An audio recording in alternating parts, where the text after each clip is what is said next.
Bon, avant-dernier match de ce pay-per-view WWE Fastlane édition 2015, le titre de champion des États-Unis remis en jeu, WWE United States Championship, le bulgaro-russe Rousseff qui remettra en jeu sa ceinture face à John Cena. Alors je vais torcher le rappel des faits en 2 coups de cuillère à peau, parce que là on est en train de perdre Sonny Jin dans les abysses du sommeil, de la grippe et des médicaments. Eh bien concrètement pas grand chose à signaler parce que cette feud n'a été basée que sur des promos la quasi-totalité du temps. En gros, Rousseff et Lana ont taquiné John Cena parce que monsieur est en train de vieillir et que son passé est derrière lui. Forcément le passé c'est toujours derrière, tandis que John Cena a indiqué que ce vieil homme de 37 ans va quand même te botter le cul à Fastlane. Lors du Raw, d'imaginer que John Cena aime beaucoup les culs quand même. Voilà, donc John Cena Rousseff a déboîté la gueule de John Cena lors du Raw d'il y a 1 semaine et demie, et cette semaine c'est John Cena qui a foutu sur la gueule à Rousseff. Rideau, fin de l'histoire. Au niveau des pourcentages, voilà, sur le blog de Sonny Jin sur wrestlingfootball.fr, vous êtes 65% à penser que John Cena va remporter la rencontre, vraisemblablement être même pour une 4e fois champion des États-Unis dans sa carrière, 30% pour que Rousseff conserve sa ceinture, et on est à 5% en personne ou en gros limite no contest. Au niveau des arguments, je suis étonné quand même que Rousseff ait tellement peu de pourcentage alors qu'il est toujours invaincu, pour information. C'est pas faux.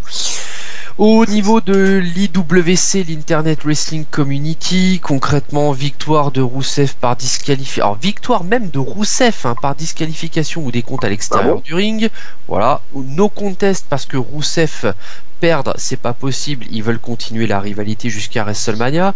No contest sans hésiter. Un match de titre qui va se finir sur une tricherie de Rousseff, une disqualification du bulgaro-russe, un coup de chaise patati patata. Rousseff devrait perdre définitivement à WrestleMania. Voilà, donc en gros ce qui est ressorti, c'est que John Cena ne peut pas perdre contre Rousseff parce que voilà, c'est le Marine, c'est lui le plus fort, il défonce la gueule de tout le monde, il a pris la série d'invincibilité d'Umaga, du Great Khali et de Bray Wyatt, mais c'est pas grave, faut lui donner celle de Rousseff aussi. Rousseff gagnant parce que il faut qu'il batte entre guillemets John Cena sur une magouille, ou au pire il perdra mais par disqualification ou par décompte à l'extérieur du ring. Concrètement, pas mal de personnes pensent que la feud se poursuivra jusqu'au Big Stage of them all. Et puis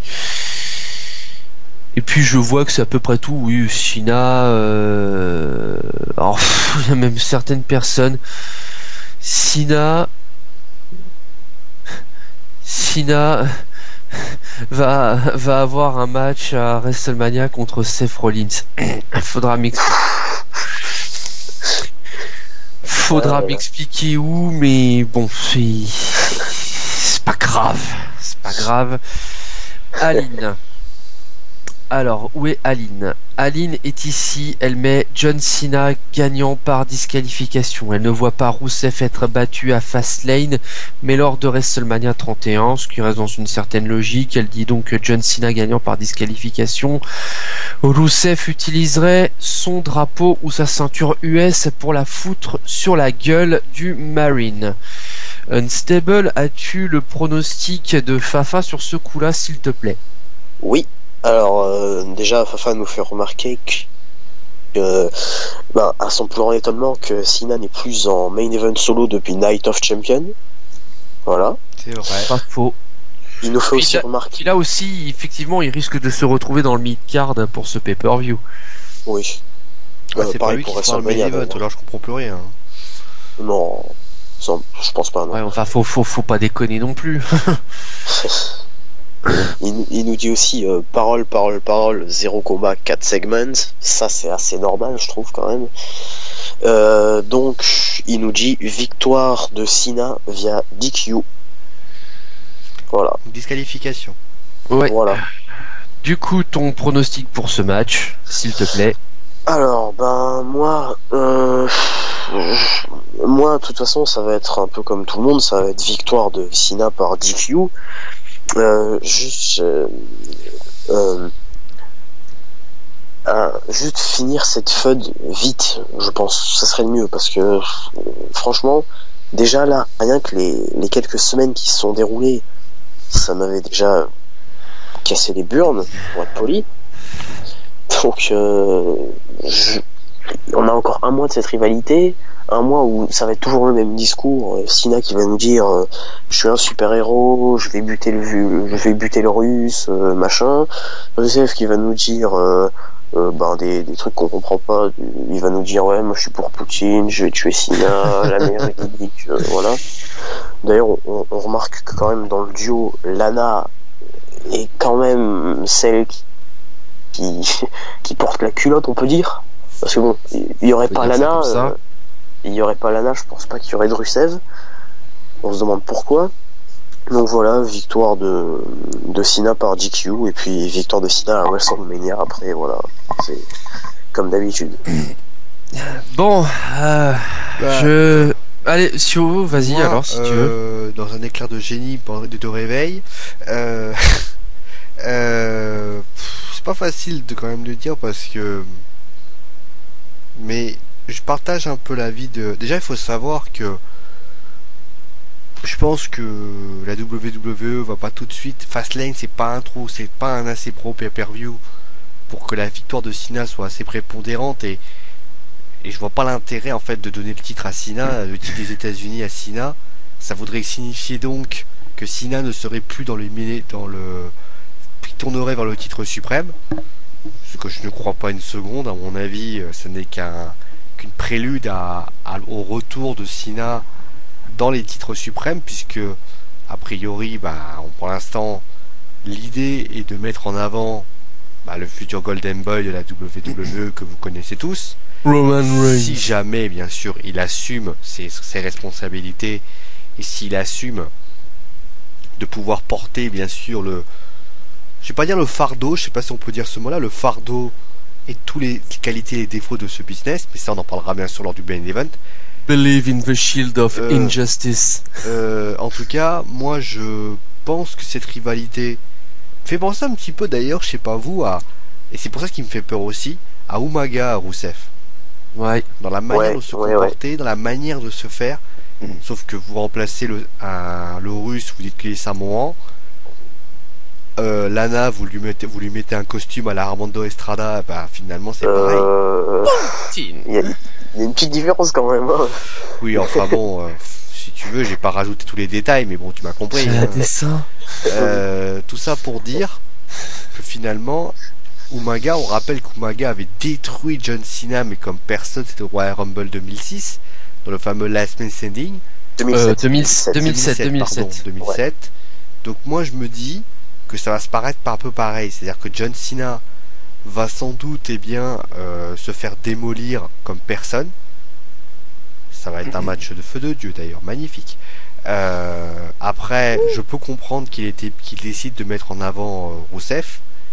Après, est-ce que Rusev a vraiment besoin de ce titre des États-Unis aujourd'hui? Je le pense.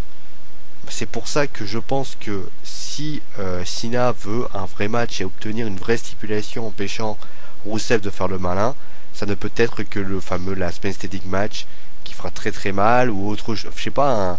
Ouais. Et puis, excusez-moi, mais à WrestleMania, avoir un duel patriotique devant tout je crois que c'est si je ne m'abuse, je ne sais même plus où a lieu WrestleMania cette année.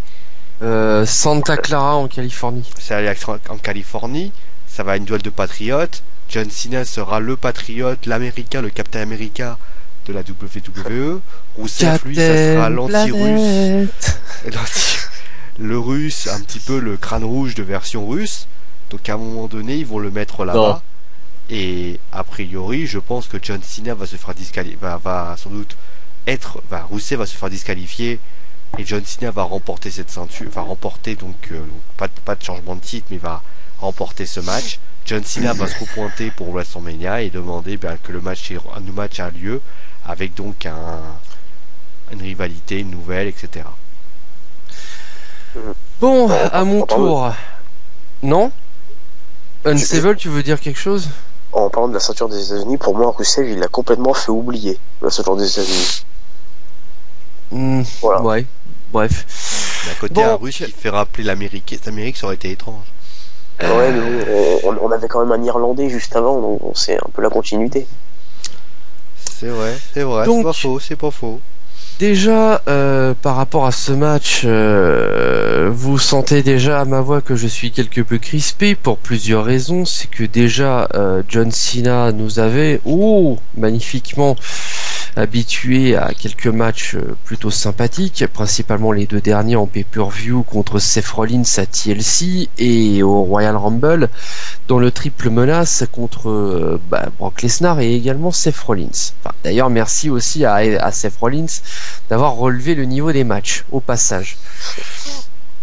Bon, blague à part, on se concentre de nouveau sur le sujet d'origine.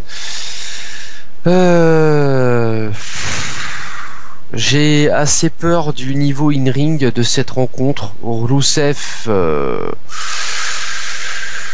quand il est avec un lutteur d'un autre genre de gabarit face à lui, ça passe mieux. Là, on est dans le type brawler de base, un petit peu comme lui. J'ai assez peur que le match soit une purge d'un point de vue in-ring, en grande partie à cause de Tonton John. Après, d'un côté, quand tu mets 2 brawlers ensemble qui mettent des coups, à un moment donné, tu peux pas t'attendre non plus à ce que le match soit agréable. Non, c'est clair. Moi, surtout, c'est que j'estime que John Cena n'a clairement pas besoin du titre de champion des États-Unis. Il l'a déjà obtenu à 3 reprises par le passé, entre le 20e WrestleMania et le 21e WrestleMania. C'est même pas le titre de champion des États-Unis qui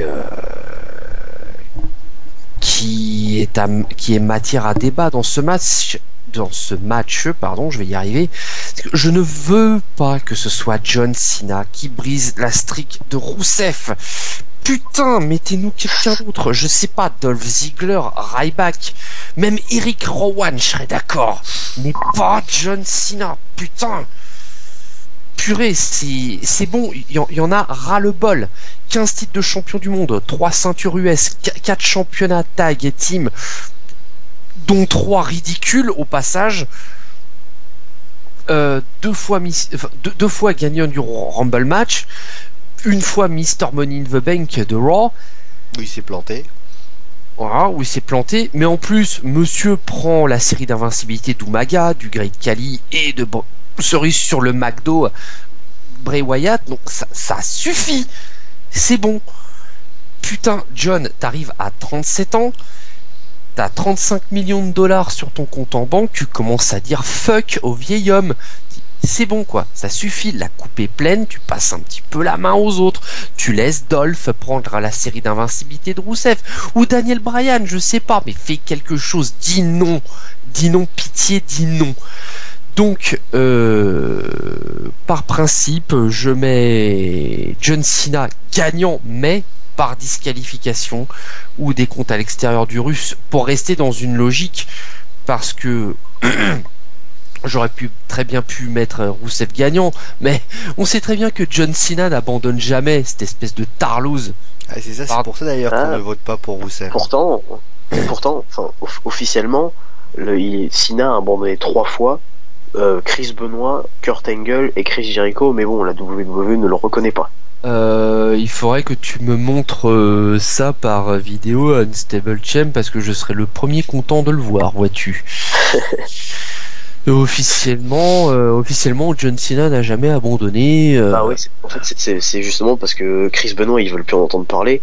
Kurt Angle est à TNA et Chris Jericho arrive en fin de contrat, donc forcément. Il aurait abandonné quand dans des Raw, des SmackDown ou des pay-per-view? Je sais plus. J'avais vu ça il y a longtemps, je crois. J'essaierai de te ressortir ça. Ah bah écoute, vraiment par pure curiosité, je suis preneur quoi. Non bon, pour rester dans une logique, voilà, John Cena n'a jamais abandonné, c'est le bon samaritain qui n'abandonne jamais, qui tape jamais comme une nympho qui est en train de prendre son pied au plumard. John Cena n'abandonnera jamais. Voilà. Et je ne pense pas non plus que, enfin, de toute façon, comme Rousseff a The Accolade et qu'il est incapable de faire la quasi-totalité du temps un tombé, donc ce sera The Accolade ou rien du tout. Je vois pas le titre de champion des États-Unis changer de main, parce que Cena, il en a pas besoin. Il en a pas besoin concrètement. Limite, il y aura une revanche à WrestleMania où le titre ne serait pas en jeu, pourquoi pas. Et là, notre John va prendre la série d'invincibilité de Rousseff à la rigueur, mais le titre, il n'en a pas besoin. Il va en faire quoi? Il va le perdre une semaine après contre un low carder ou un jobber. Je veux dire, concrètement, quelle est l'utilité? Et puis voilà, comme j'ai dit, c'est bon, merde. Ziggler, Bryan ou Ryback qui prendrait la série d'invincibilité de Rousseff, d'accord, mais là où est l'intérêt? Et encore une fois, ça va toujours être le même qui va prendre les lauriers de la gloire. Donc, pour rester dans une certaine logique, John Cena gagnant, mais par disqualification ou par décompte à l'extérieur du ring. Voilà. Alors que tu choisisses, parce que tu peux pas mettre les deux. Décompte à l'extérieur. Allez, bon, bah, décompte à l'extérieur.